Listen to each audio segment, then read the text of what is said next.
যখন কোনো কিছু খেতে ভালো লাগে না তখন ভর্তাটাই আমার একমাত্র ভরসা। আজকে আমি তৈরি করব কাঁকরোল দিয়ে চিংড়ি মাছের ভর্তা। আমি এখানে কাঁকরোলগুলোকে এভাবে লম্বা লম্বা করে কিউট করে কেটে নিয়েছি, আর নিয়েছি কিছু চিংড়ি মাছ, নিয়েছি রসুন কয়েকটা টুকরা, 4-5 টুকরা রসুন, কাঁচামরিচ ফালি করা, পেঁয়াজ কুচি আর শুকনো ঝাল।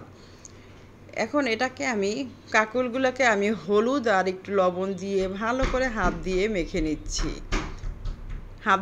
নিচ্ছি। এবারে আমি কাঁকরোলগুলো একটা প্যান বসিয়ে কিছু তেল দিয়েছি, আর তেল দেওয়ার পরে তেলটা গরম হওয়ার পরে আমি কাঁকরোলগুলি সুন্দর করে বিছিয়ে দিচ্ছি তেলের উপরে।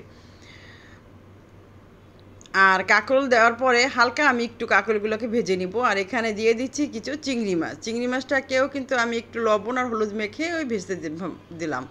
এইবারে দিয়ে দিলাম পেঁয়াজ কুচি, কাঁচামরিচ আর কয়েকটা রসুন দিয়ে এগুলোকেও সব আমি একসঙ্গে করে ভেজে নিব। একটা সাইড আমার কাঁকরোলের ভাজা হয়ে গেছে, আমি আর উল্টে উল্টে দিচ্ছি একটা একটা করে। আর চিংড়ি মাছগুলোও কিন্তু একটু লালচে করে আমি ভেজে নিব। সব কিছু একসঙ্গে আমি ভালো করে ভেজে নেব। এরপরে দিয়ে দিচ্ছি 1 কাপ পেঁয়াজ কুচি দিয়ে দিলাম। সব কিছু একসঙ্গে আমি ভালো করে ভেজে নিব, নেড়েচেড়ে ভেজে নিব। এরপরে দিয়ে দিব কয়েকটা শুকনো মরিচ, 5-6টা শুকনো মরিচ আমি এখানে ভেজে নিলাম, দিয়ে ভালো করে ভেজে নিচ্ছি। সব উপকরণ একসঙ্গে ভালো করে ভেজে আমার ভাজাটা হয়ে গেছে। আমি আরও একবার কাঁকরোলগুলোকে উল্টে উল্টে ভেজে নিচ্ছি। কাঁকরোলগুলি ভাজা হয়ে গেছে আমার, আর আমি পেঁয়াজটাও আমি ভালো করে নেড়েচেড়ে লালচে করে একটু ভেজে নিব। নেওয়ার পরে এখন আমি একটা প্লেটের ভিতরে সব কিছু উপকরণ একসঙ্গে তুলে নিচ্ছি। হয়ে গেছে আমার ভাজা।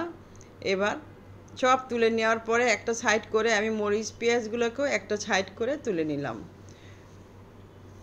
কাঁকরোল ভর্তা যে এতটাই মজা, গরম ভাতের সাথে কিন্তু অসাধারণ মজা হয়। আমার কাছে তো খুবই ভালো লাগে কাঁকরোল চিংড়ি মাছের ভর্তা।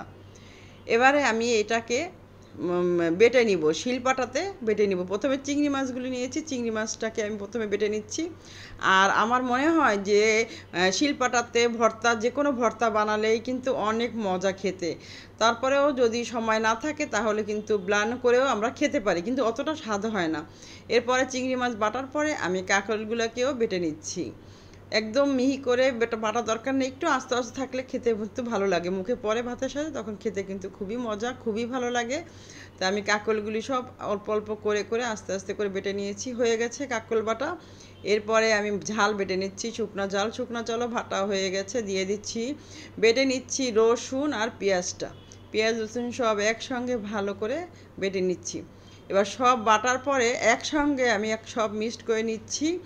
এখানে চিংড়ি মাছ আছে, চিংড়ি মাছ, কাঁকরোল সব বেটে নেওয়ার পরে একসঙ্গে করে নিয়ে নিচ্ছি। এবার নিয়ে নিচ্ছি সরিষার তেল, বাকি ছিল সরিষার তেল, ধনে পাতা সব একসঙ্গে বেটে হয়ে গেল আমার মজাদার চিংড়ি মাছ দিয়ে কাঁকরোল ভর্তা। যারা এখনও কাঁকরোল ভর্তা আমার মতো এরকম বানিয়ে খাননি, অবশ্যই খেয়ে দেখবেন যে কতটাই মজার। হয়ে গেল আমার চিংড়ি মাছ দিয়ে কাঁকরোল ভর্তা। এতক্ষণ ধৈর্য সহকারে রেসিপিটি দেখার জন্য সবাইকে অসংখ্য ধন্যবাদ। পরবর্তী রেসিপি দেখার জন্য সবাইকে আমন্ত্রণ রইল। সবাই ভালো থাকবেন। আল্লাহ হাফেজ।